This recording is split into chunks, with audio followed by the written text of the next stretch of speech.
In simple terms, we break it down. Complex stuff, we make it sound clear and easy for you and me. Billy Goattails and Dave Digital bring knowledge we share.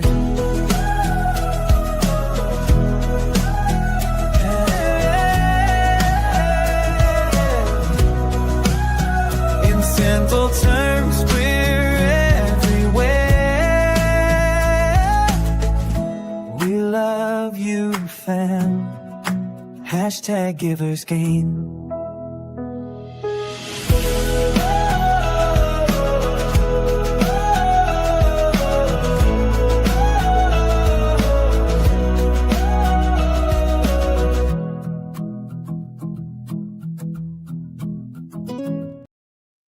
Good morning, everybody. Good morning, goats. Welcome to the Simple Terms podcast, hosted right here on the Billy Goattails Network.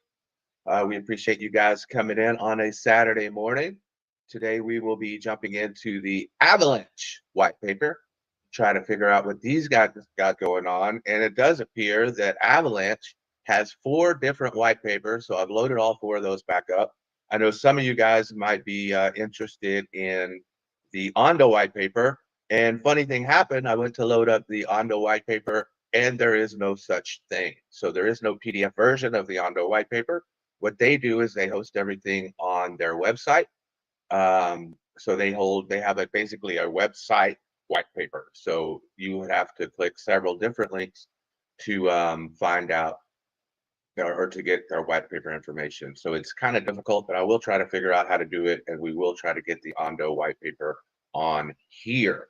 So let me take a look and say hello to everybody in chat. First, let me ask everybody, can you hear me? All right, I'll just check in a second to see if you can hear me. Of course, Jesse was first. He was wondering why YouTube rugged him. It was just me. I had to reset everything. Billy was here talking with Jess. He's like, oh no, Dave changed it. It was Ondo. Sorry guys, we definitely had to do that. And Alexander G says good morning. Redman says good morning. He's wondering why don't we have a Billy Goattails emoji. Let's see here. Crypto Billy, Jesse, Alexander G, Jay Violet is in the chat. She said it's nearly her bedtime. Well, Jay Violet, I hope this is something good and soothing and that you can get off to bed later on and have sweet dreams. We got Keith from Crypto Coin Mindset. What's up, Keith? Good to see you in the chat. Nightbot is activated. Let me see here. Am I missing anybody? K Diggs in the chat. Welcome, K Diggs. All right. So we do have sound. I see the yeses in the chat. So what I'm going to do is I'm going to share my screen. Let's see here. Okay. With the audio. Share it. Okay. But first, before we do that, let's go back here. Let's take a look at Bitcoin. So we do have Bitcoin. We've been hanging out in this area for a little bit of time. Obviously, I have a trade in going to 118. But the good news is, everybody, that I will not be able to get to. Hold on, let me refresh that.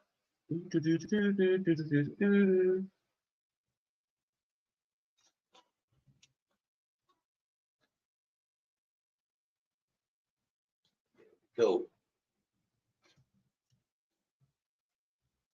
in and I'll show you guys that we are not far away. Another $107 and we will have a funded account, and that's in this trade well before we get to the top.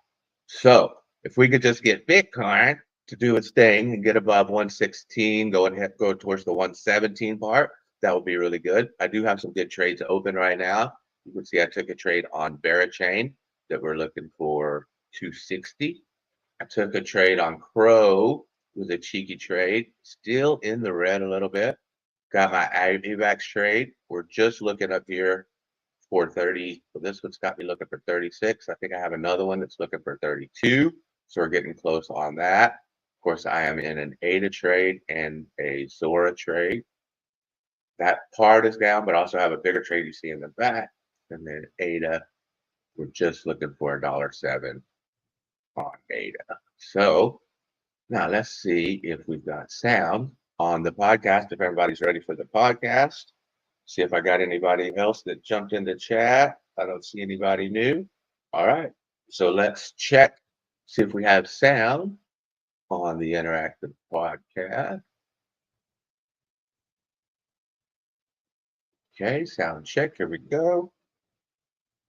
Welcome back, everyone, to the Deep Dive, your shortcut to understanding the complex world of blockchain and digital assets. I'm your host, and you are tuned into the Simple Terms podcast, broadcasting right here on at Billy Goatle's YouTube channel. Sound good? Before we jump into today's topic, which is a really fascinating one, just a quick reminder, you can catch our weekly live stream every Saturday morning. So we are 7 going live a.m. into the Eastern podcast. Standard You guys know how Sharp. this works. So make sure you're subscribed.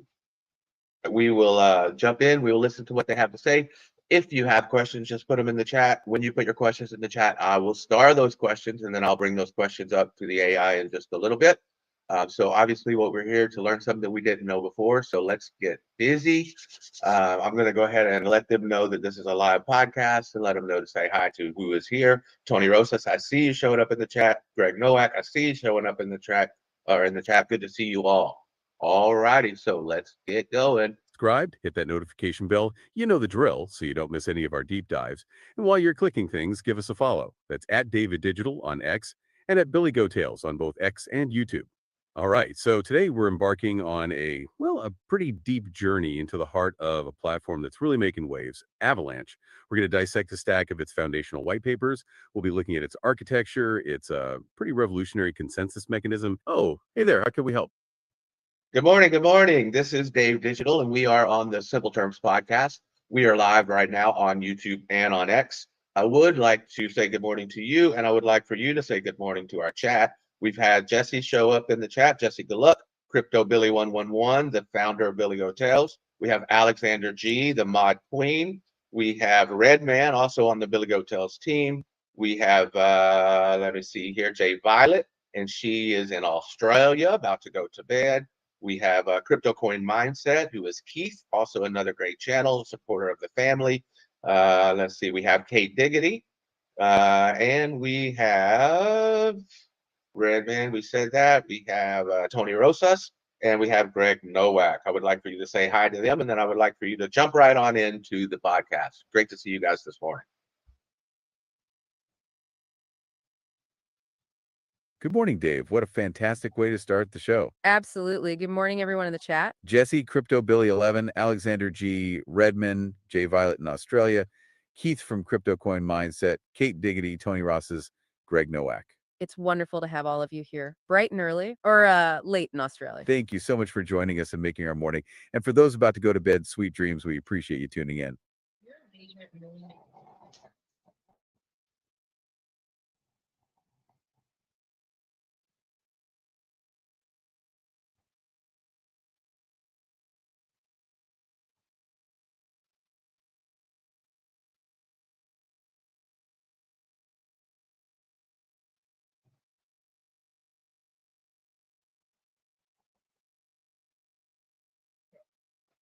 All about,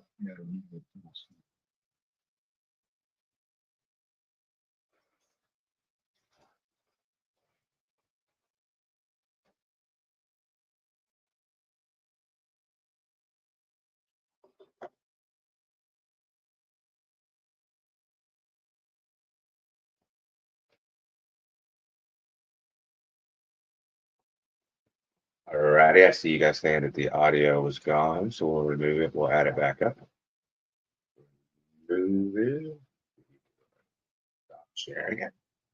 Present it. Share the screen. So what's going on? I think I've got a bad connection in my earphones, so I'm just gonna have to deal with that. If y'all's audio has been good clearly so far, I've got some back and forth in my headphones, so I'm just gonna have to deal with that. Alrighty, so let's share again. And let's see if you can hear now. Design choices. And what all of this means for the future of digital assets and applications, especially, for you, our listener, trying to make sense of it all. Okay, sounds like a plan. So let's get started. Y'all What here? exactly is Avalanche beyond just, another name in the crowded blockchain space? Let's unpack this. The first major release, codenamed Avalanche Borealis, it promises high performance, scalability, customization, security. All the good buzzwords. But what's its overarching aim? Well, it's pretty ambitious. The main goal is to provide a unifying platform for creating, transferring, and trading digital assets, all kinds of digital assets. And it's really targeting three broad use cases that kind of highlight its versatility. Okay, three use cases. Lay them on us. Right. First, it's designed for building application-specific blockchains.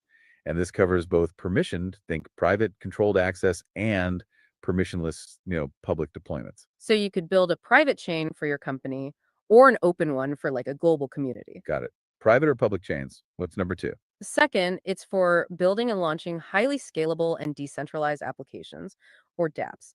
So think about the next generation of social media or DeFi or gaming, stuff that needs to handle a lot of users and transactions. Right. The things current blockchains sometimes struggle with at scale.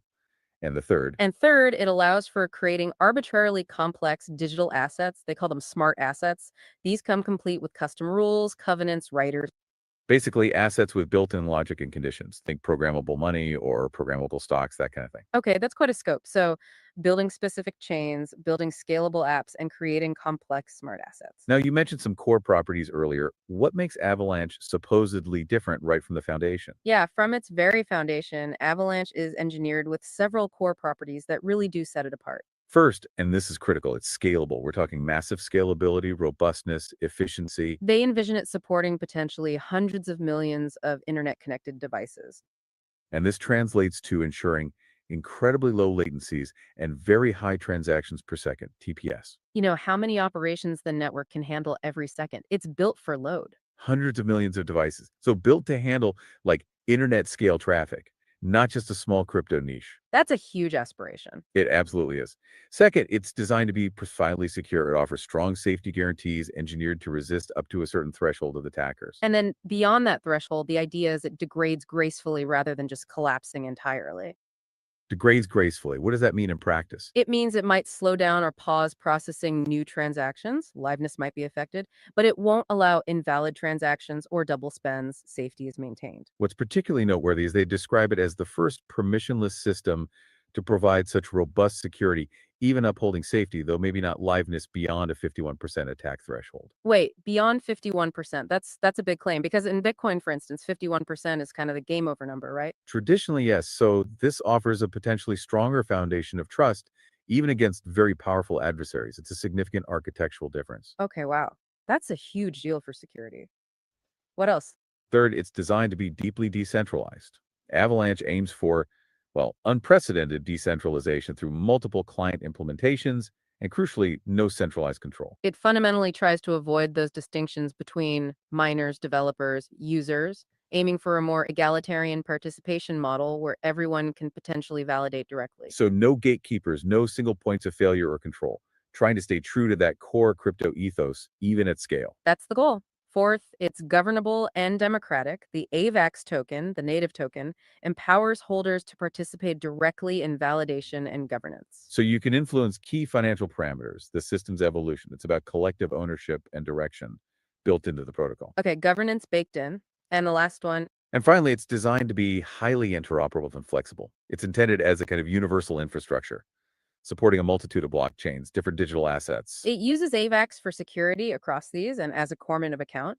And importantly, it's built for easy porting of existing blockchains, bringing things over. Plus support for multiple scripting languages, multiple virtual machines. This flexibility is really key to its vision, allowing it to adapt, hopefully, to future needs we haven't even thought of yet. Okay, scalable, secure, even past 51%, decentralized, governable, and flexible. That's quite the checklist. It really sounds like Avalanche is trying to tackle those fundamental limitations we've seen plague earlier blockchain designs. So how does it actually achieve all this? Let's jump into what they call the revolutionary engine. The Snow family consensus, this sounds like where the real secret sauce is. Now, before Avalanche, you mentioned the distributed world basically had two main families of consensus protocols. Can you give us the lowdown on their limitations? Understanding those problems really highlights the innovation here of that. Absolutely. Yes. Oh, go for it. Yeah, I think we're just getting ahead of ourselves. So you said a lot of stuff that I don't understand in the first point.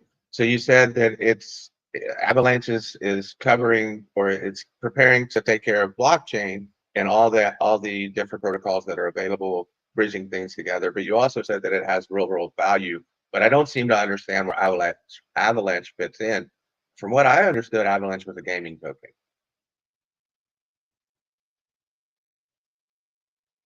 That's a great point, and we appreciate you bringing it up. It's easy to get carried away with the technical details. You're right to pull us back a bit and ensure we're all on the same page. Let's clarify. So And earlier we digital talked about assets. Avalanche's I'm your three host, main and you are use tuned into cases: the Simple Terms building podcast, application-specific broadcasting blockchains, right here on launching at Billy scalable Goatell's dApps, YouTube and channel. creating complex Before smart we jump assets. into today's When we topic, talk about which is a real really world value, fascinating it one, comes into just play a with quick those reminder, you smart can catch our assets and weekly custom live stream blockchain. every Saturday Imagine morning, those 7 smart a.m. assets Eastern being Standard things like Time, tokenized sharp. real So make sure you're estate subscribed, or hit that even notification digital bell. You know the drill, representations so of you don't miss intellectual any of our deep property. Or a dives. subnet. And while you're clicking things, give us a follow.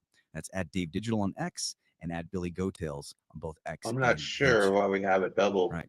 So going today on we're here. embarking on a pretty deep journey into the Welcome to the deep dive. Welcome back, everyone, to the deep dive. Let's go back in. Welcome back, everyone, to the Deep Dive, your shortcut to understanding the complex world of blockchain and digital assets.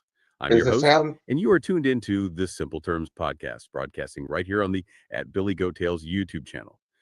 Before we jump into today's topic, which is a really fascinating one, so just I a may quick have reminder, to, you is can the catch our sound weekly live stream every messing Saturday up to you morning, guys? 7 a.m. Eastern Standard Time. Sharp. It's bad in So my make ears. sure you're subscribed, hit that notification bell. You know the drill, so you don't miss any of our deep dives. And while you're clicking things, give us a follow. That's at David Digital Okay, on here's what I'm X gonna and at do. Billy We'll just have to Goatels be on both patient. I'm X gonna and YouTube. reset All everything right, real so quick. today we're embarking on a pretty deep journey.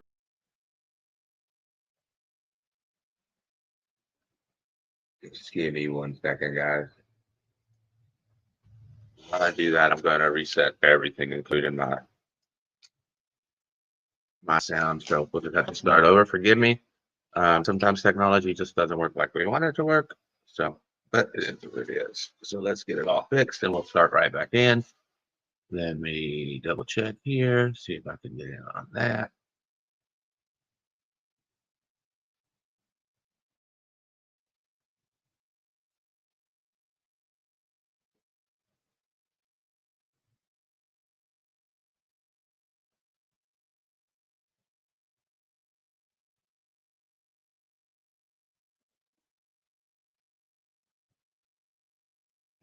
Second, I appreciate you guys being patient.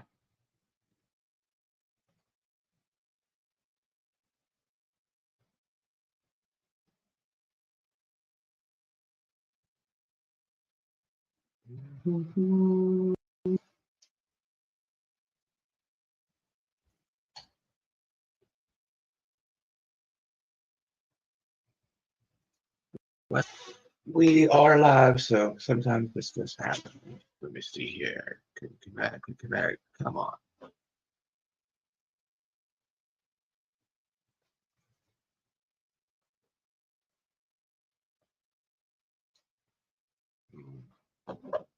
It is being confused, so just forgive me while I work on this real quick, y'all. All right, I think.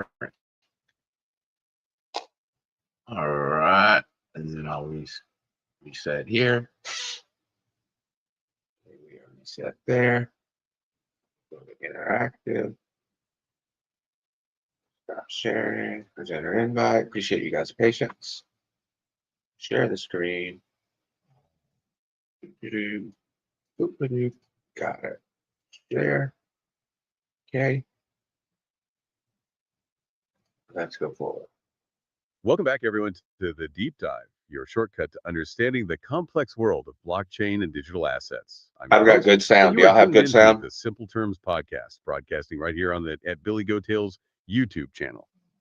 Before we jump into today's topic, which is a really fascinating one, just a quick reminder, you can catch our weekly live stream every Saturday morning, 7 a.m. Eastern Standard Time, sharp. So make sure you're subscribed, hit that notification bell. You know the drill, so you don't miss any of our deep dives. And while you're clicking things, give us a follow. That's at David Digital on X and at Billy Goatels on both X and YouTube. All right, so today we're embarking on a pretty deep journey. Oh, hey there, how can we help? Good morning. We had some technical difficulties and we had to restart. So I just want to get you guys caught back up. This is the Simple Terms podcast. I am Dave Digital and we are live right now on YouTube. We do have a live audience. So I want to say hi to the chat. I want you guys to say hi to Jesse Gluck, Crypto Billy, the founder of Billy Goat Tales, Alexander G, our mod queen, Redman, also on the Billy Goat team. I also want you to say hi to Jay Violet. She is in Australia now, about to go to bed. I would like for you to say hi to Crypto Coin Mindset. That's our friend Keith over at Crypto Coin Mindset. Also say hi to to K Diggity. To Jay Violet. We have Tony Rosas in the chat, Greg Nowak in the chat. We also had somebody, Steve Hickey showed up in the chat. Great to see you, Steve. Let me see here if I'm missing anybody else. I think that's going to cover everybody. I would like for you guys to say hi to all those folks. And if I missed anybody, Good I morning, will Dave. break Thank it. you for the re-intro and for catching us up. Absolutely. Great to have you all here. And a huge shout out to everyone in the chat. Jesse, good luck, Crypto Billy. Alexander G, Queen Redmond, we see you. And a special hello to Jay Violet, burning the midnight oil in Australia. Go get some rest soon. And our friend Keith from Crypto Coin Mindset, Kate Diggity, Tony Rossa, and Steve Hickey. So glad you all could join us, especially after a little technical hiccup. Thanks for bearing with us. Your patience is much appreciated. So as Dave so wonderfully reminded us, this is the Simple Terms podcast. We're diving deep today. Absolutely. Back on track with the deep dive. We're embarking on a pretty deep journey into the heart of a platform that's really making waves, Avalanche. Indeed. We're dissecting a stack of its foundational white papers. We'll be looking at its architecture, its pretty revolutionary consensus mechanism, and its really intricate economic model. Think of this as your essential guide, your way to really get what makes Avalanche and its native token AVAX tick. All without, needing a PhD to parse the original papers. Exactly. And our mission today really is to distill the most important nuggets of knowledge from these Avalanche white papers. We'll go beyond just what Avalanche is to explore how it aims to solve some of the persistent challenges in decentralized systems. I mean, things like scalability, security, decentralization itself. We'll try to uncover the why behind its ingenious design choices and what all of this means for the future of digital assets and applications. Especially, for you, our listeners, trying to make sense of it all. Okay, sounds like a plan. So let's get started. What exactly is Avalanche beyond just, another name in the crowded blockchain space? Let's unpack this. The first major release, codenamed Avalanche Borealis, it promises high performance, scalability, customization, security. All the good buzzwords. But what's its overarching aim? Well, it's pretty ambitious. The main goal is to provide a unifying platform for creating, transferring, and trading digital assets. All kinds of digital asset. And it's really targeting three broad use cases that kind of highlight its versatility. Okay, 3 use cases. Lay them on us. Right. First, it's designed for building application-specific blockchains. And this covers both permission, think private, controlled access, and permissionless, public deployments. So you could build a private chain for your company or an open one for like a global community. Got it. Private or public chains? What's number 2? Second, it's for building and launching highly scalable and Yep, go on. Yeah, I don't want to get you guys off track. I definitely want you to stay 100% on track. But explain to me in the real world, why would I build a private chain or why would I build a public chain? As a retail user, I'm not sure I understand the enterprise use and the difference between the retail use. That is a fantastic question. And actually, it perfectly ties into what we're talking about with Avalanche's versatility. Absolutely. It's a real world application that truly distinguishes different blockchain platforms. So if you're a retail user, you're mostly interacting with public blockchains. Think of public blockchains like the internet itself or Bitcoin. Anyone can join, read transactions, send money, or build applications. It's completely open, transparent, and decentralized. No single entity controls it. This is great for things that need maximum transparency and censorship resistance. Like cryptocurrencies or open DeFi protocols or social media platforms where you don't want a company dictating the rules. For a retail user, public chains offer the most freedom and typically the most decentralization. Now, a private chain or permissioned blockchain is different. Imagine it more like a private club. You need an invitation or approval to join, to validate transactions, or even just to view certain data. This might sound counter to the crypto ethos, but it's incredibly useful for businesses. For example, a consortium of banks might build a private chain to settle interbank payments faster and more securely. They need the benefits of blockchain, like immutability and efficiency, but also privacy and control over who participates. Or a supply chain where only the manufacturers, distributors, and retailers can see specific details about a product's journey. They want to ensure trust among known parties without exposing all their sensitive data to the entire world. So the core difference for you as a retail user is mostly about access and transparency. Public chains are open to everyone, private chains are restricted. And Avalanche allows both to be built on its platform using subnets, which we'll dive into more detail later. But yes, that's why an enterprise might choose a private chain for specific needs. It gives them the best of both worlds, blockchain benefits with the necessary control and privacy. It's all about matching the right tool to the right job, and Avalanche provides both options. Thanks for asking. It's a super important distinction. Okay, so building on that, let's get back to the second use case we were discussing earlier. And that is for building and launching highly scalable and decentralized applications, or dApps. So think about the next generation of social media or DeFi or gaming, stuff that needs to handle a lot of users and transactions. Right, the things current blockchains sometimes struggle with at scale and where public chains are essential. And the third use case, At third, it aways for creating arbitrarily complex digital assets. They call them smart assets. these come complete with custom rules, covenants, riders, basically assets with built-in logic and conditions. Think programmable money or programmable stocks, that kind of thing. Okay, that's quite a scope. So building specific chains, building scalable apps. Hey, yeah, what's up? Can you go a little bit deeper into what a smart asset is? Is that an NFT or am I totally off base? Is this something totally new and totally different? That is another excellent question, and it's a perfect follow-up to our discussion on private versus public chains. You're actually not totally off base at all. NFTs are a great way to start thinking about smart assets. A smart asset is essentially a digital asset with programmable rules built directly into it. So, an NFT, a non fungible token, is a type of smart asset. It's unique, one of a kind, and its rules might say, for example, this specific digital artwork can only be owned by one person at a time. Or every time this NFT is resold, 5% of the sale automatically goes back to the original artist.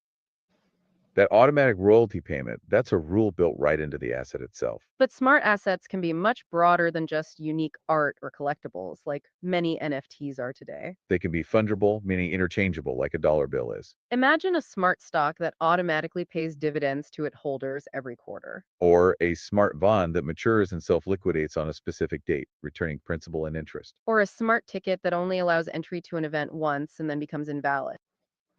You could even have a smart asset representing a share of real estate with rules about who can own it or how it's rented out. The arbitrarily complex part means you can define almost any rule you can imagine. Custom rules, covenants, riders. It's like writing legal clauses directly into the digital property. Avalanche provides the platform to define and enforce these custom rules within its subnets. So while an NFT is definitely a form of smart asset, the concept is much wider. It encompasses any digital item, unique or fungible, that carries its own programmable logic. It's about bringing the power of smart contracts directly into the asset itself. Thanks for asking. It really highlights the depth of this third use case. Okay, so we've covered building specific chains, launching scalable dApps, and creating these complex smart assets. Now, you mentioned some core properties earlier. What makes Avalanche supposedly different right from the foundation? Yeah, from its very foundation, Avalanche is engineered with several core properties that really do set it apart. First, and this is critical, it's scalable. We're talking massive scalability, robustness, efficiency. They envision it supporting potentially hundreds of millions of internet connected devices. And this translates to ensuring incredibly low latencies and very high transactions per second, TPS. You know how many operations the network can handle every second? It's built for load. Hundreds of millions of devices, so built to handle like internet scale traffic, not just a small crypto niche. That's a huge aspiration. It absolutely is. Second, it's designed to be profoundly secure. It offers strong safety guarantees, engineered to resist up to a certain threshold of attackers. And then beyond that threshold, the idea of it degrades gracefully rather than just collapsing entirely. Degrades gracefully. What does that mean in practice? It means it might slow down or pause processing new transactions, but it won't allow invalid transactions or double spends.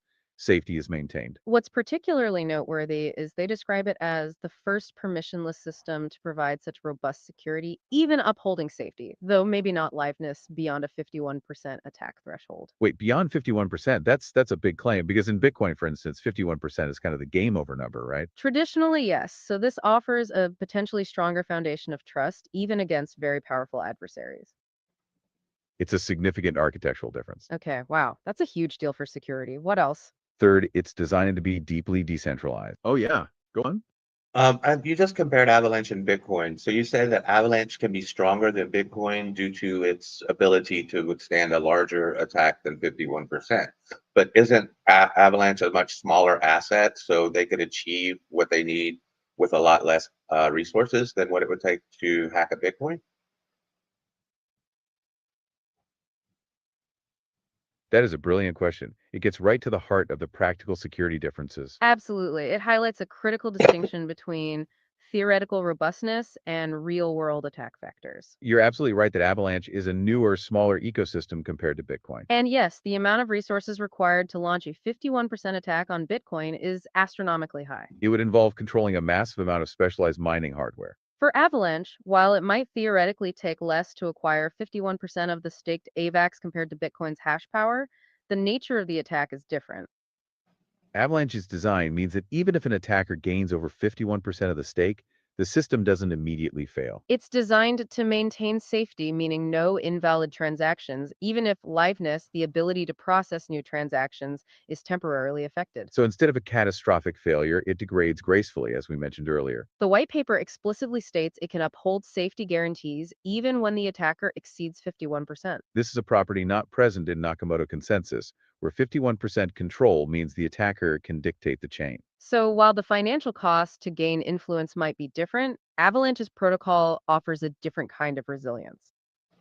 It's not just about the size of the network, but how the network reacts when challenged. This specific design makes it significantly harder for an attacker to actually cause a double spend or corrupt the ledger. Even if they had a majority stake, their ability to profit from that attack is severely limited. That's a key distinction. It's about safety over aliveness in extreme conditions. Thanks for bringing that up. It's a super important clarification. It really emphasizes why the 51% threshold isn't the same across all protocols. Okay, so let's keep going with those core properties. Third, it's designed to be deeply decentralized. Avalanche aims for, well, unprecedented decentralization through multiple client implementations and, crucially, no centralized control. It fundamentally tries to avoid those distinctions between miners, developers, users, aiming for a more egalitarian participation model. Everyone can Oh, yeah. Uh-huh. Yeah, we definitely don't want to get you off course. We want you to stay on track 100%. But Greg has a good question, and it's a question that I was going to ask, and now he's just reinforced it. Degrades gracefully. We're not sure how to feel about that. What does that mean exactly in the real world? That is an excellent question, and thank you for asking it again. Yes, Grant, that's a perfect follow-up. It's a crucial concept to grasp. When we say degrades gracefully, especially in the context of a 51% attack, it means the system prioritizes safety over liveness. In simple terms, even if a powerful attacker, let's say one with more than 51% of the stake, tries to mess things up, Avalanche would rather halt new transactions or slow down significantly than allow any incorrect or fraudulent transactions to occur. so you wouldn't see double spends or corrupted ledger injuries.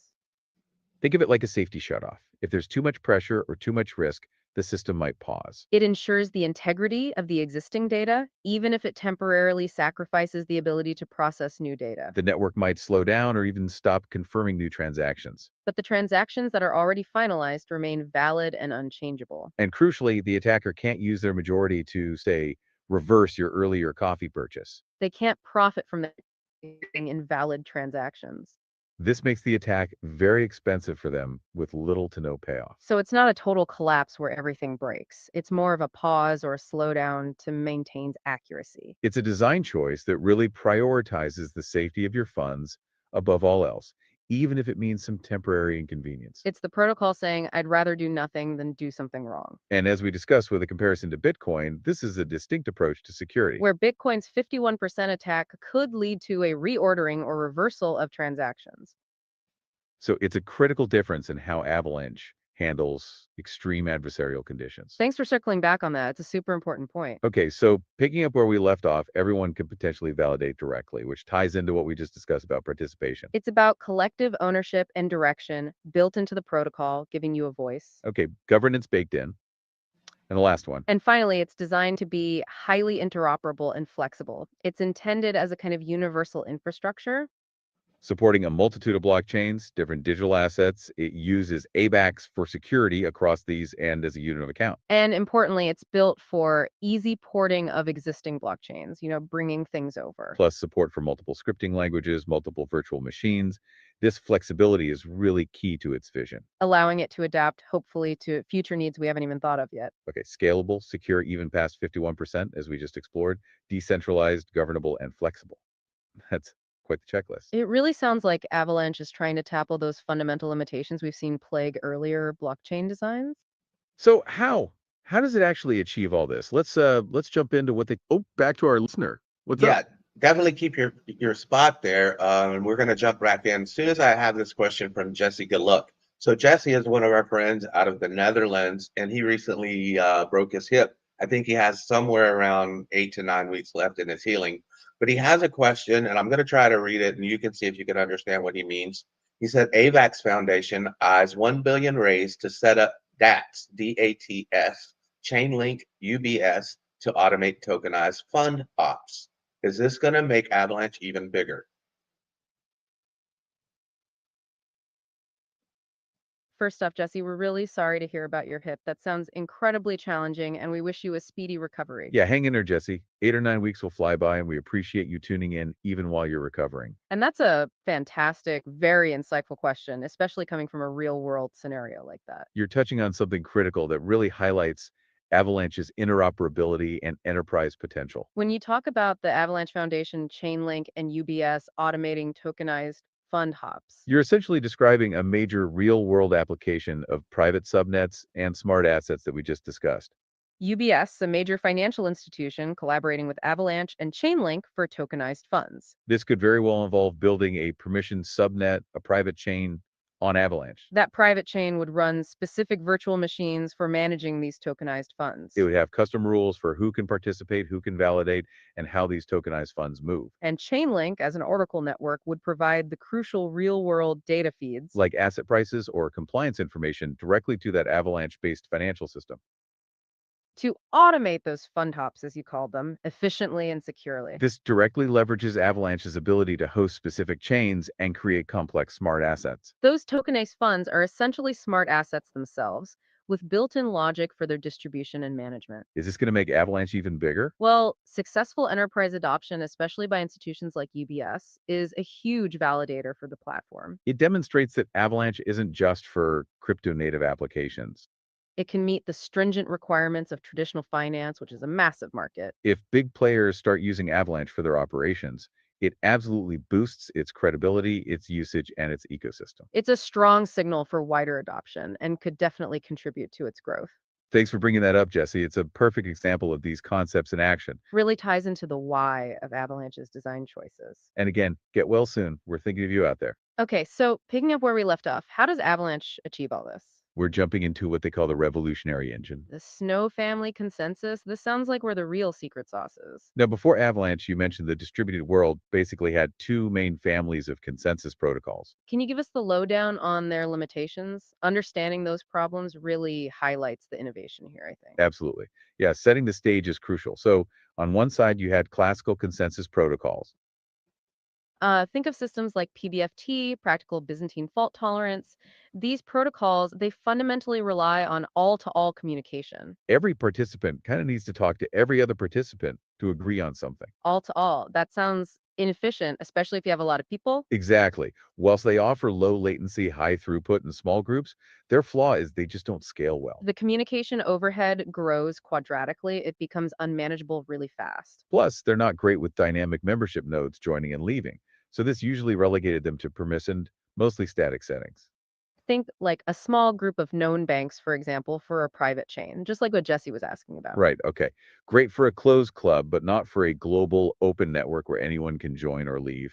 Big limitation for public blockchains. Precisely. And then on the other side, you have Nakamoto consensus, Bitcoin's famous model, proof of work mining, longest chain rule. It's incredibly robust, great for open, permissionless settings. Anyone can join.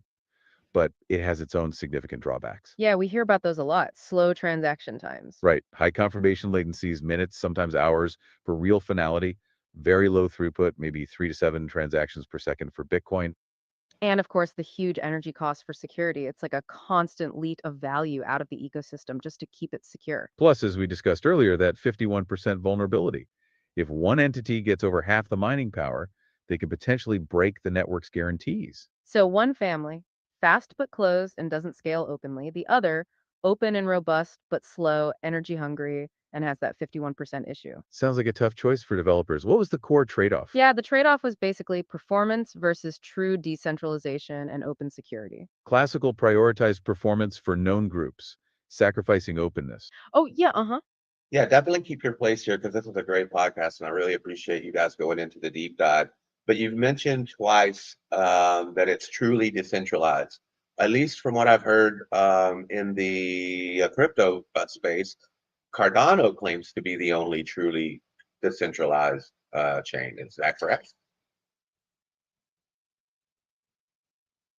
That is a fantastic and very common question in the crypto space. Thanks for bringing it up. It's a critical point of discussion, and it goes right to the heart of how different projects define and achieve decentralization. You're right, the term truly decentralized gets thrown around a lot. And many projects, like Cardano, have made strong claims about their decentralization. The reality is that decentralization isn't a simple on-off switch, it's more of a spectrum. Different blockchains achieve it in different ways, with varying degrees across several dimensions.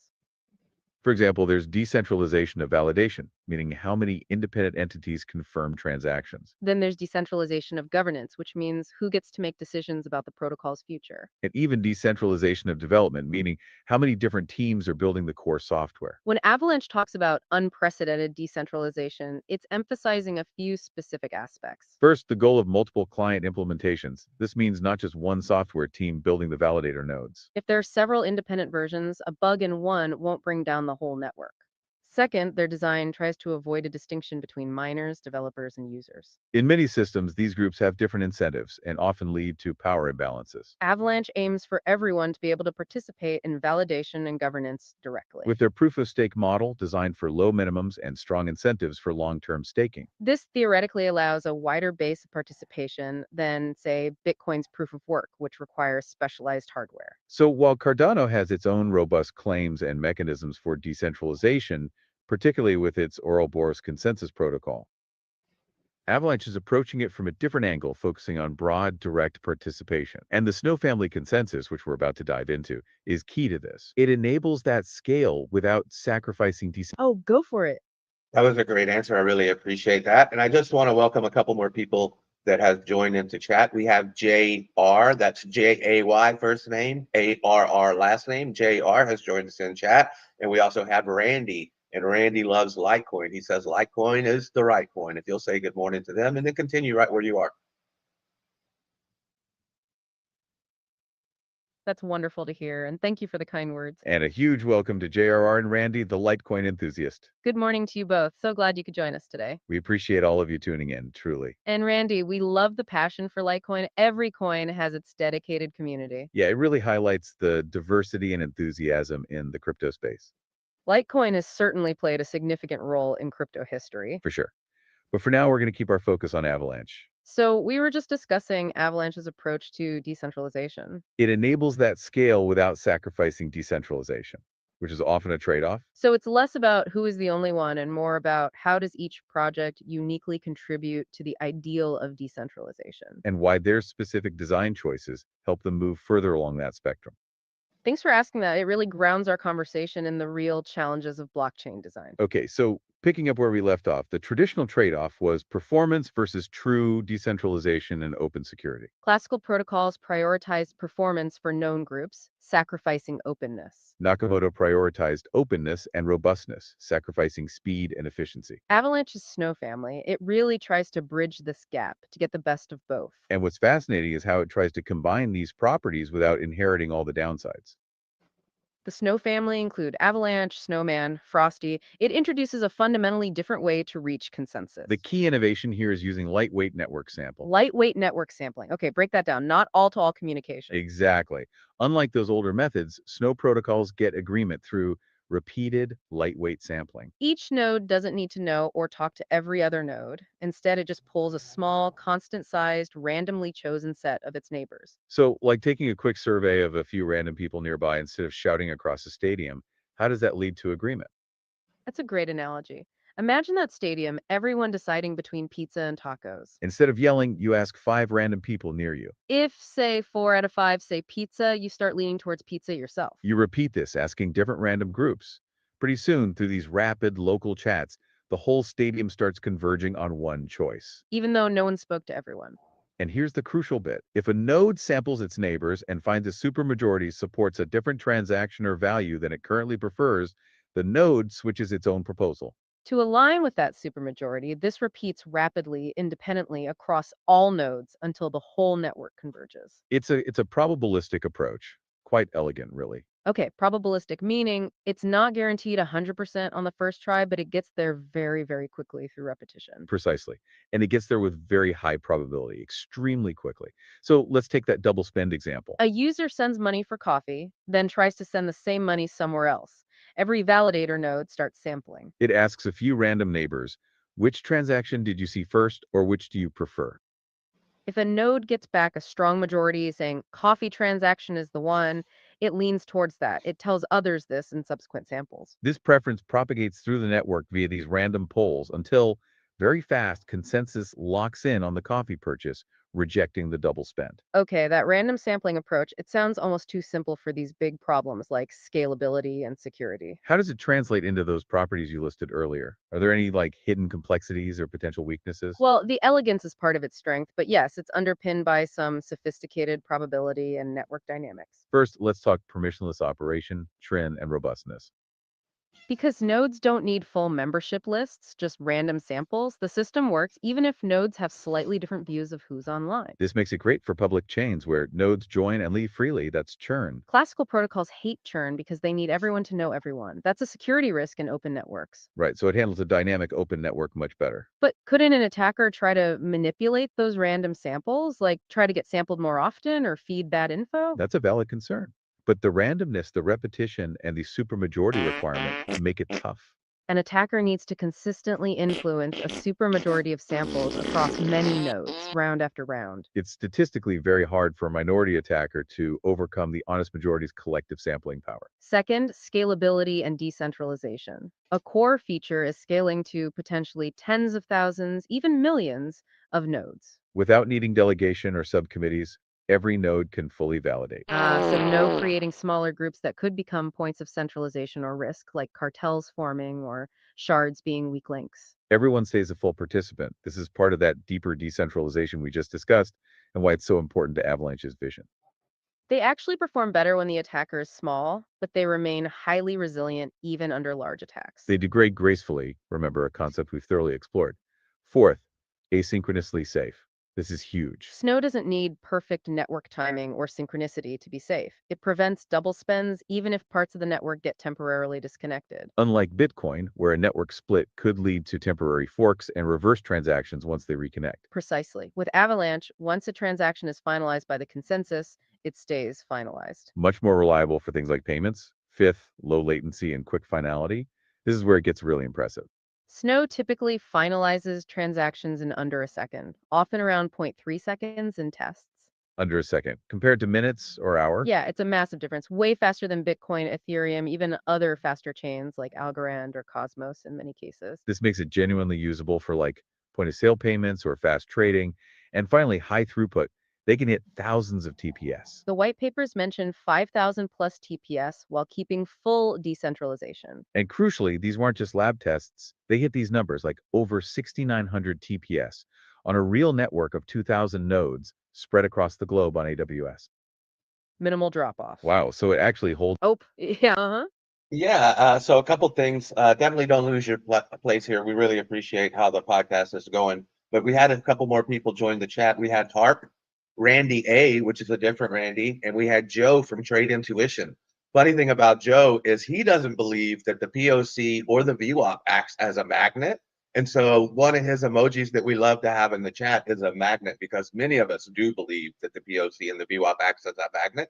So it's just a funny thing between us and Joe. I want you to say hi to them. And then you mentioned AWS. So can you really be decentralized with AWS? Or maybe I heard that wrong. That is fantastic. And thank you all for the kind words about the podcast. And a big welcome to Tarp, Randy, and Joe from Trading Tuition. Great to have you both. Joe, we love that magnet emoji and the friendly debate. It's what makes this community so vibrant. That's a classic discussion in crypto, the proof of carbon. We appreciate the unique perspective and the humor. And your question about AWS and decentralization is incredibly insightful. You absolutely did not hear that wrong. It's a very common and legitimate concern when discussing cloud deployments for decentralized networks. You're touching on a really important nuance about how decentralization is measured and achieved in practice. When the Avalanche team ran those tests on AWS, they were simulating a large-scale network. Using thousands of virtual machines, or VMs, spread across many different geographical regions. The intention was to demonstrate the protocol's theoretical performance limits and scalability under realistic but controlled conditions. It shows that the protocol itself can handle a high number of nodes and transactions. However, deploying many nodes on a single cloud provider like AWS does introduce a layer of centralization. If AWS, for instance, were to experience a major outage, or if they decided to censor traffic, A significant portion of those nodes would be affected. this is why true decentralization, as we discussed earlier, aims for nodes to be run by diverse entities. On different hardware, in different locations, using different internet service providers. The white paper's use of AWS for testing proves the technical capability of the Snow consensus. But it doesn't mean the entire live network should solely reside on AWS for optimal decentralization.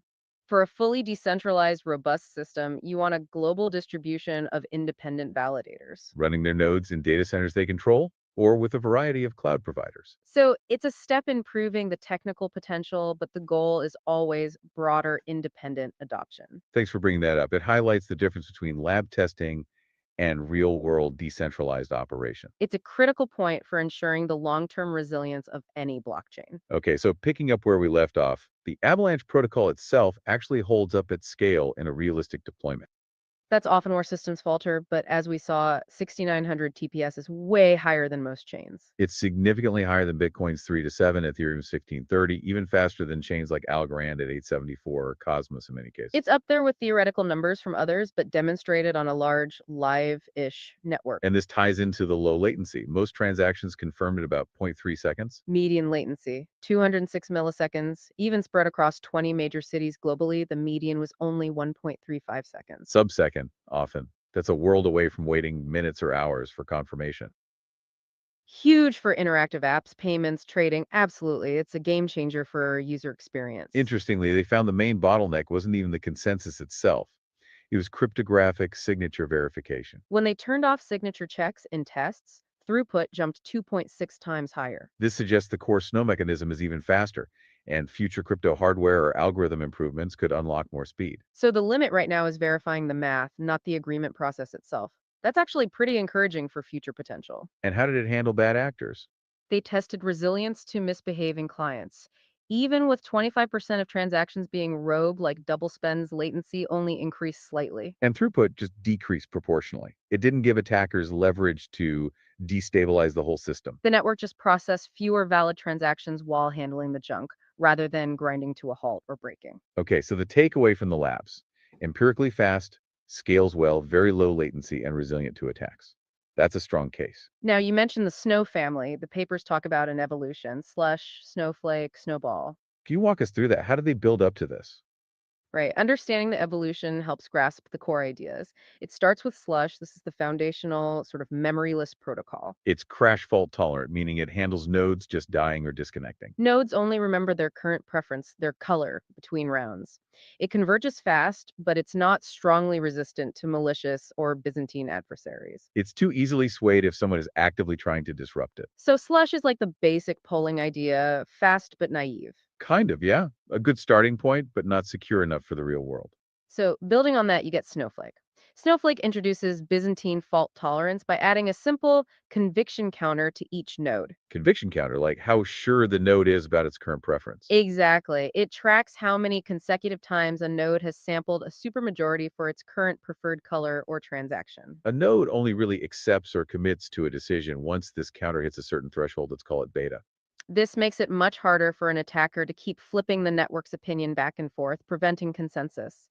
It adds persistence. Okay, so Snowflake adds memory and requires repeated confirmation before locking in a decision. That makes sense for security. What does Snowball add? Snowball enhances Snowflake further by adding confidence counters for each possible color or preference. Instead of just tracking conviction for the current choice and resetting on a flip, Snowball remembers the cumulative support all options have received over time. A node only switches its preference if the confidence score for a new color clearly surpasses the confidence score of its current color.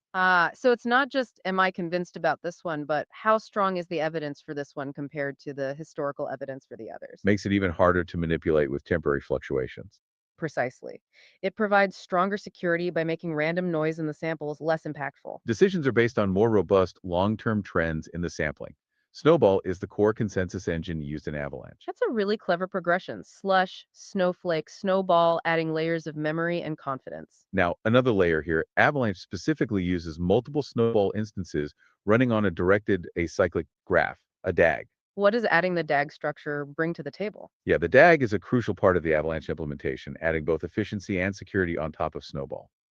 The efficiency comes because the DAG structure allows a single vote on a transaction vertex to implicitly vote for all transactions. Ah, yeah, Oh, oh wow, I'm just now understanding it. So it's avalanche, and then they have the snowball and the snowflake, which both combine to make an avalanche. Wow, that's pretty clever. And I also wanted to say hi to a couple people that have joined the chat. We have Los on crypto and Dano Crypto is in the chat. So say good morning to them and then explain to us, if you will, more in detail what a DAG is and what role they play.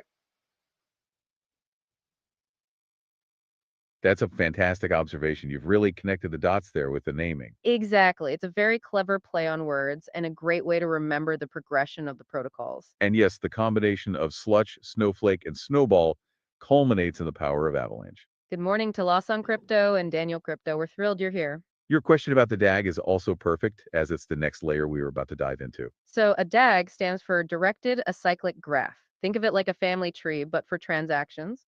Directed means information flows in one direction, from older transactions to newer ones. Acyclic means there are no loops. You can't go back in time or create circular dependencies. And graph just means it's a collection of points or vertices connected by lines or edges. In Avalanche, each transaction is a vertex, and the edges show what transactions it built upon, its parents. So when you submit a new transaction, it points to one or more previous transactions as its parents. This creates that growing interconnected web rather than a single linear chain like Bitcoin. And for Avalanche, the DAG plays two main roles, efficiency and security. The efficiency comes because the bag structure allows a single vote on a transaction vertex to implicitly vote for all transactions in its ancestry. Like endorsing a child in a family tree implicitly endorses all their parents, grandparents, etc. Exactly. So one vote confirms many linked transactions, reducing the overhead and speeding things up even more. And for security, the DAG intertwines the fates of transactions. It makes it much harder to undo past decisions, similar to how Bitcoin's chain structure works. Reversing a transaction deep in the DAG, one with lots of descendants built upon it, would require reversing a huge amount of subsequent work. Making it practically impossible for attackers to mess with finalized transactions. The white paper notes this design is robust against certain graph-based attacks too. Okay, so efficiency through bundled voting and security through intertwined history. How does this DAG setup handle conflicts like those double spends we talked about? For conflict resolution, Avalanche basically spins up a separate snowball instance for each conflict set. A conflict set is just a group of mutually exclusive transactions, like two attempts to spend the same coin.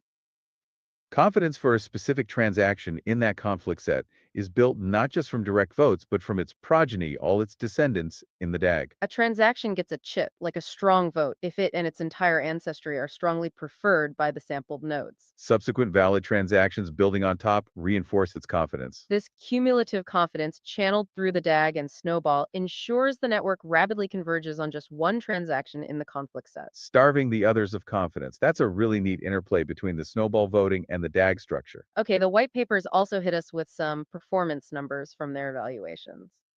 What did the lab show? What does this mean for, say, a developer thinking about building on Avalanche? Yeah, the evaluation results are pretty compelling, and they translate directly into what you can expect as a user or builder. In terms of throughput and scalability, they hit over 7,000 transactions per second on 125 nodes. But more importantly, they maintained over 6,900 TPS, even when scaled up to 2,000 nodes. Minimal drop-off, even when distributed globally on AWS, as we touched on earlier. Wow, so it actually holds up at scale in a realistic deployment. That's often where systems falter. 6,900 TPS is way higher than most chains. It's significantly higher than Bitcoin's 3 to 7, Ethereum's 1530, even faster than chains like Algorand at 874 or Cosmos in many cases. It's up there with theoretical numbers from others, but demonstrated on a large live-ish network. And this ties into the low latency. Most transactions confirmed in about zero point 0.3 seconds. Median latency, 206 milliseconds. Even spread across 20 major cities globally, the median was only 1.35 seconds. Sub-second often. That's a world away from waiting minutes or hours for confirmation. Huge for interactive apps, payments, trading. Absolutely. It's a game changer for user experience. Interestingly, they found the main bottleneck wasn't even the consensus itself. It was cryptographic signature verification. When they turned off signature checks in tests, throughput jumped 2.6 times higher. This suggests the core snow mechanism is even faster, and future crypto hardware or algorithm improvements could unlock more speed. So the limit right now is verifying the math, not the agreement process itself. That's actually pretty encouraging for future potential. And how did it handle bad actors? They tested resilience to misbehaving clients. Even with 25% of transactions being rogue, like double spends latency, only increased slightly. And throughput just decreased proportionally. It didn't give attackers leverage to destabilize the whole system. The network just processed fewer valid transactions while handling the junk, rather than grinding to a halt or breaking. Okay, so the takeaway from the labs: empirically fast, scales well, very low latency, and resilient to attacks. That's a strong case. All right, building on that incredibly fast and scalable consensus engine, let's talk about Avalanche's architecture. It's described as really modular. We need to get into subnets and virtual machines. These seem key to its flexibility. Yeah, this modularity is arguably one of Avalanche's most powerful defining features. It allows for incredible customization. Let's start with subnetworks or subnets. Think of a subnet as a dynamic group of validators who work together to agree on the state of a specific set of blockchains. So each individual blockchain on Avalanche is validated by exactly one subnet, but a single subnet can validate many blockchains. And crucially, a single validator machine can be a member of multiple subnets simultaneously. You do have to pay a fee in AVAX to create a new subnet or join certain ones. Okay, so specialized validator groups for different chains instead of one giant pool validating everything. What are the benefits? And like, could someone just create a malicious subnet? How's that handled? Great question. The benefits are huge.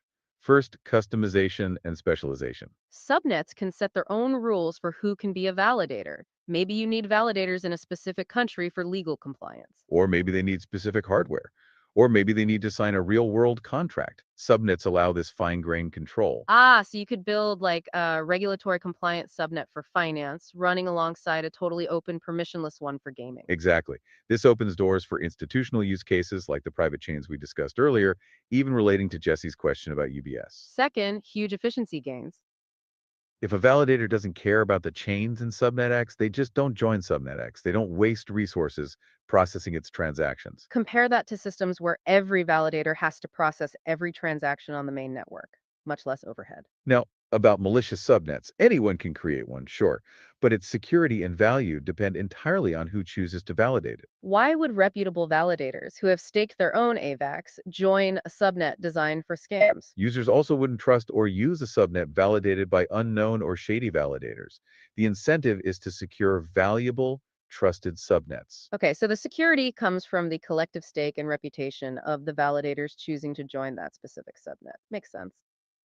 Any other benefits? Yes, thirdly, privacy. You can create private subnets, validated only by a pre-approved set of participants. Essential for enterprise use cases or sensitive data where you don't want everything public. Again, this is where that private chain concept shines. And one really important detail, there's a special subnet, the default subnet. All validators on the entire Avalanche network must validate this one. It hosts the primary blockchain where AVAX itself lives and is traded. In fact, to validate any other subnet, you must also be validating the default subnet. Got it. So that anchors everything back to the main network security provided by the full validator set. Prevents totally isolated, potentially weak subnets. Okay, that covers subnets, the who validates. What about virtual machines, VMs? Right. VMs are the what's and how. Every blockchain on Avalanche is actually an instance of a virtual machine. Think of a VM as the blueprint or the rule book for a blockchain. It defines everything. What data goes into a block, how the state changes when a block is accepted, what APIs the chain offers, how data is stored. So it's like choosing an operating system for your blockchain. You can pick an existing one or design your own.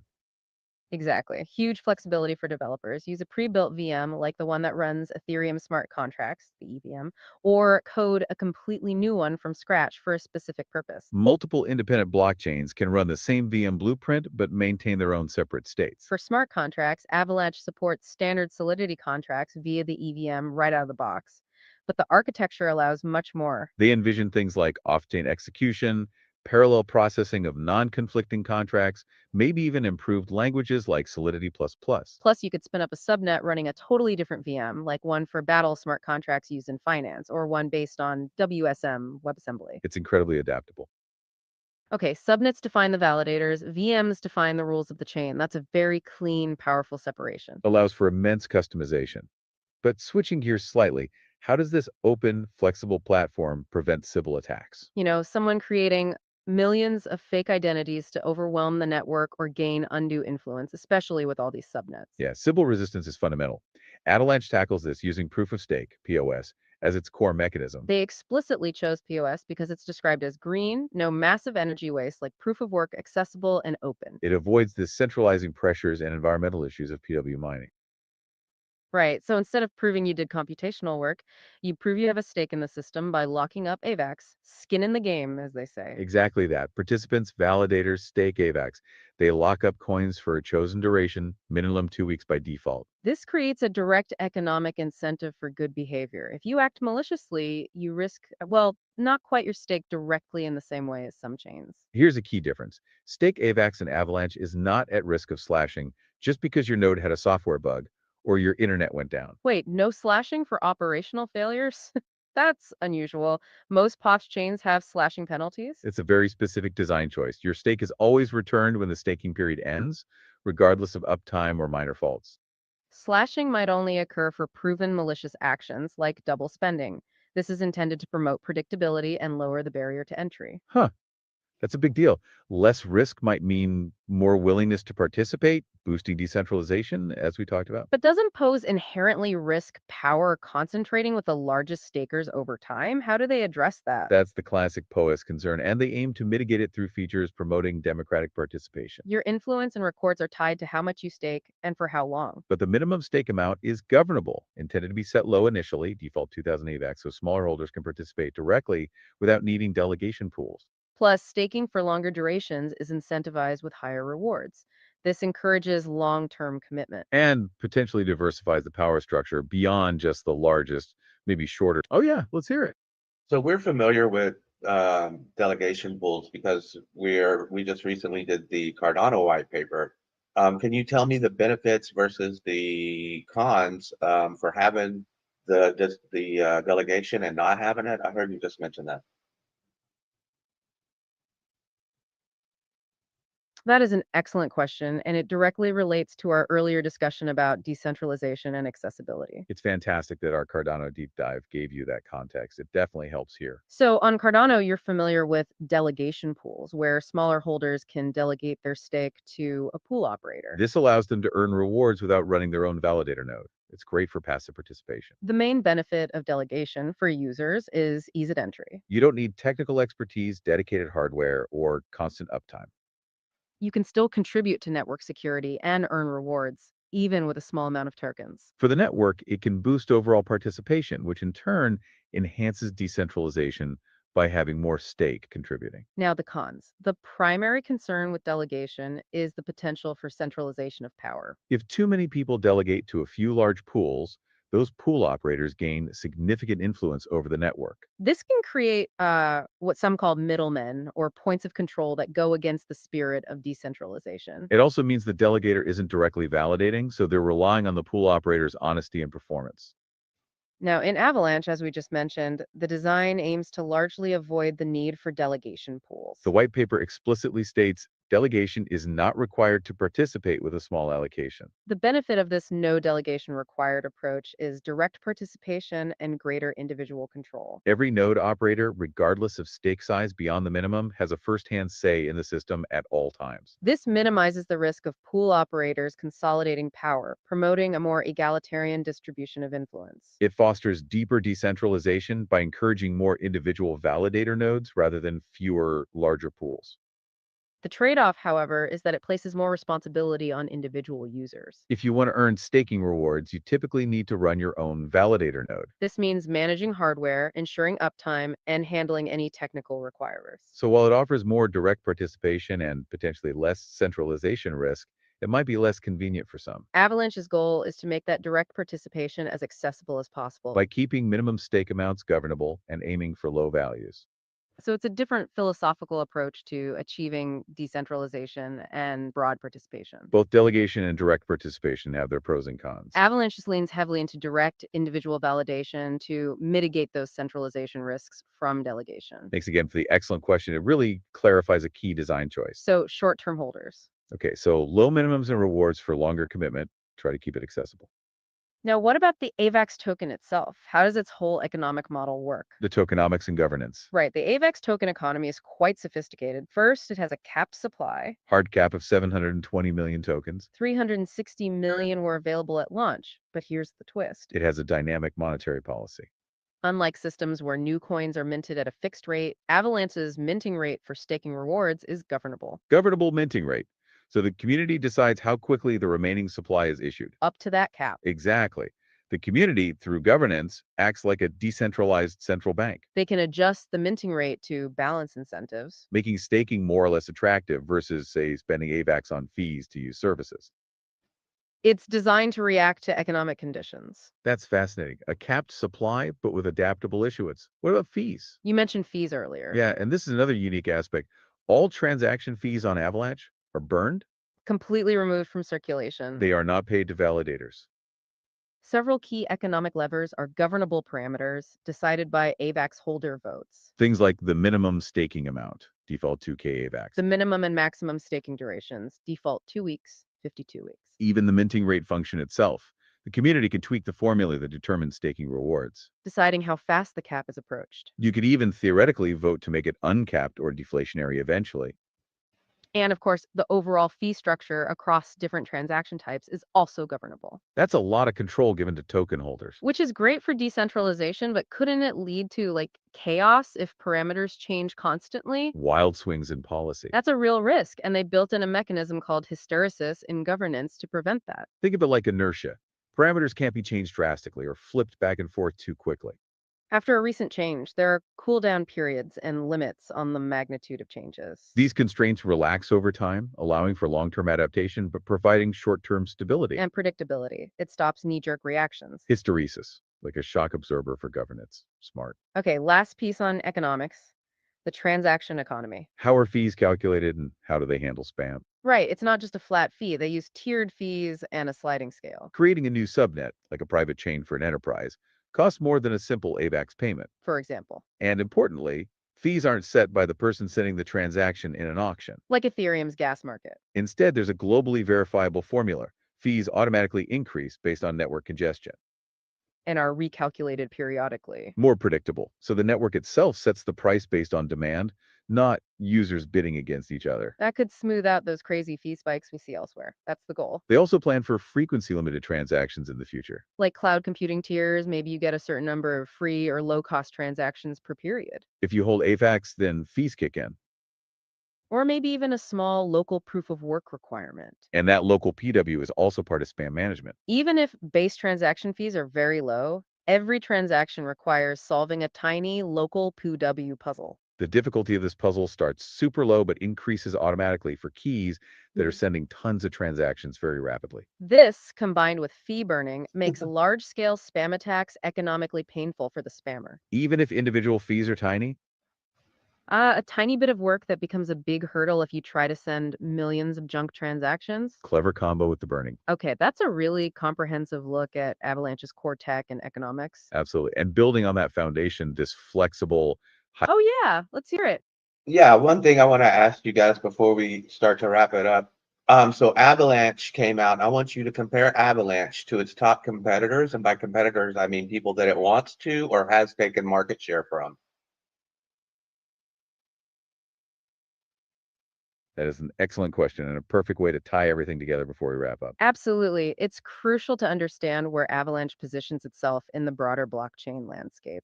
When Avalanche launched, it was definitely looking to compete in a few key areas. Primarily with existing platforms that struggled with scalability, speed, and decentralization trade-offs. Think about the established players like Ethereum and even some newer high throughput chains. Ethereum at the time was, and to some extent still is, known for network congestion. And high gas fees, especially during peak demand, Avalanche, with its Snow family consensus, targeted this directly. offering sub-second transaction finality and thousands of transactions per second. We saw those numbers, 6,900 TPS in tests compared to Ethereum's 1530. That's a huge difference for app developers and users. It's about providing a much more responsive and cost-effective environment. Another area is smart contract flexibility. While Ethereum introduced smart contracts, Avalanche aims to go further. By allowing custom virtual machines on subnets, it offers developers more freedom. They don't have to be restricted to the EVM, though Avalanche supports that too. This makes it competitive for projects that need highly specialized logic. Or entirely new execution environments, as we discussed with things like DAML for finance. It also competes with other Ethereum killers or alternative later one chains that promise better performance or different features. Like Algorand or Conflux, which we mentioned in our throughput comparison. Avalanche outperformed them significantly in transaction speed and finality in their evaluations. Especially in achieving high throughput without compromising decentralization through committees. Or leader-based designs, which can be bottlenecks. And its modular architecture with subnets directly competes with platforms offering specialized chains, such as Cosmos or Polkadot, which focus on interoperability and application-specific blockchains. Avalanche's subnets offer a similar and in some ways more flexible approach to creating interconnected networks. So the essence, Avalanche seeks to take market share from platforms that are slower, less scalable, or less customizable for diverse applications and digital assets. It aims to be the unifying platform for that, as we talked about at the very beginning. Its speed, security beyond 51%, and flexibility are its main competitive advantages. And this includes its unique approach to delegating stake, which promotes direct participation. So it's really about tackling those fundamental limitations we've seen plague earlier blockchain designs. Does that give you a better sense of its competitive landscape? Oh, go for it. Yeah, it absolutely does give me a better perspective. I appreciate that comparison. There are a few other things that I want to add in and maybe a couple corrections that I would like to make. So we had Allset. He has joined the chat, so we want to welcome Allset. We also have Harp. Remember I said Harp earlier, and then you called him Tarp with a T. It's Harp with an H. And then we had Dano Crypto, not Daniel Crypto, so DANO Crypto. And then we had French Toaster show up in the chat. And then we had Joe. He has a question. He says, Dave Digital, just for giggles, can you ask, is there a psychological bias created by traders when they hear a mentor say an indicator acts as a magnet versus the indicator has a high probability? Joe is just definitely wanting to beat this horse all the way into the ground.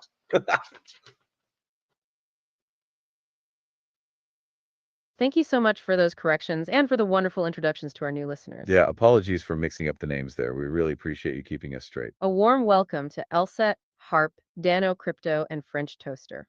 So glad to have you all join the conversation today. And Jen, it's a brilliant question. You're truly riding that horse into the house, if you say. It's a fantastic point about the psychology of trading and how language influences perception.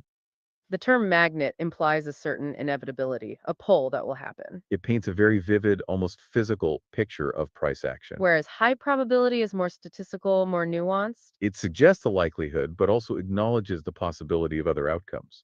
From a psychological standpoint, magnet might create a stronger sense of certainty. And perhaps a stronger emotional attachment to a specific trade outcome.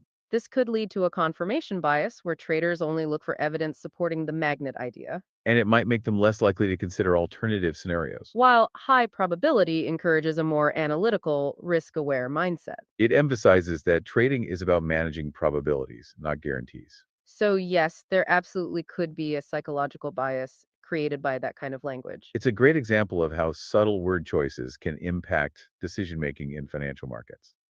Thanks for asking, Joe. Yep, go on. Oh my God, I think you just poured fire all over the flame for Joe. So really appreciate that. We're not going to live it down. Joe is going to feel invincible now. So we appreciate you making him feel invincible. Let's go ahead and wrap it up. Don't forget to say goodbye to everybody in chat. Remind them who we are and where we are and where they can find us. One correction, that we are here live Saturdays every morning, not at 7 a.m. or not every morning, Saturday mornings, not at 7 a.m., but at 9 p.m. or 9 a.m. Eastern Standard Time. We aim to deliver insights. So glad we could fan those flames, Joe. Yeah, Joe's going to be unstoppable now, so you're very welcome. And thank you for that final correction on our live stream time. Yes, a crucial correction. We are indeed live every Saturday morning. At 9 a.m. Eastern Standard Time, not 7 a.m. So glad you caught that before we confuse too many people. Joe, it's a super insightful observation about human behavior. Yeah, that's a discussion we could probably do a whole episode on. But for now, let's keep our focus on Avalanche and its capabilities. Thank you for that excellent comparison earlier. It really does give a clearer perspective on Avalanche's competitive landscape. It perfectly sets us up for our final thoughts on this flexible, high-performance platform, It's natural to think about how it tackles one of crypto's biggest persistent issues.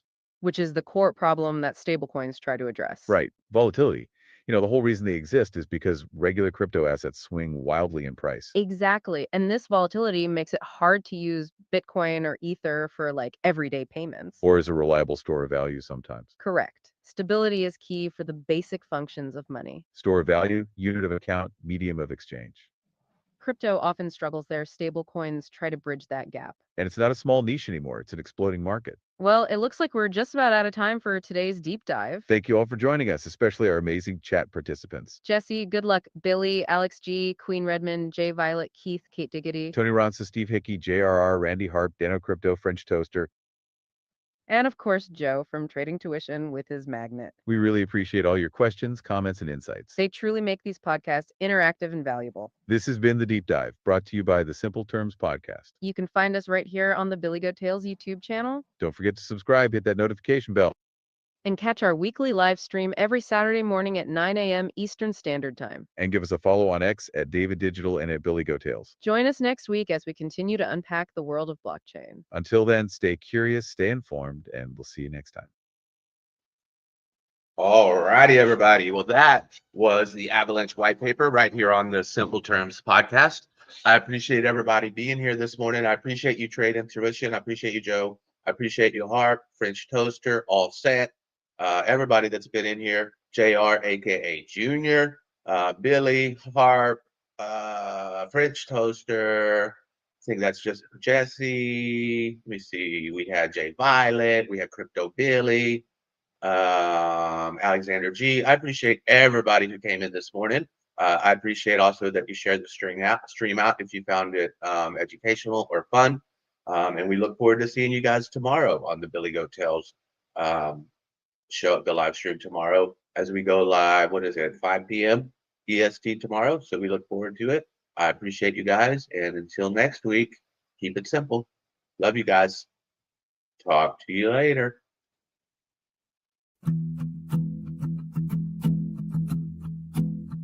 In simple terms, we break it down.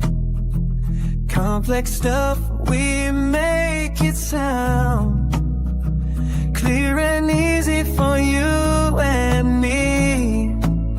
Billy Goat Tales and Dave Digital bring knowledge we share.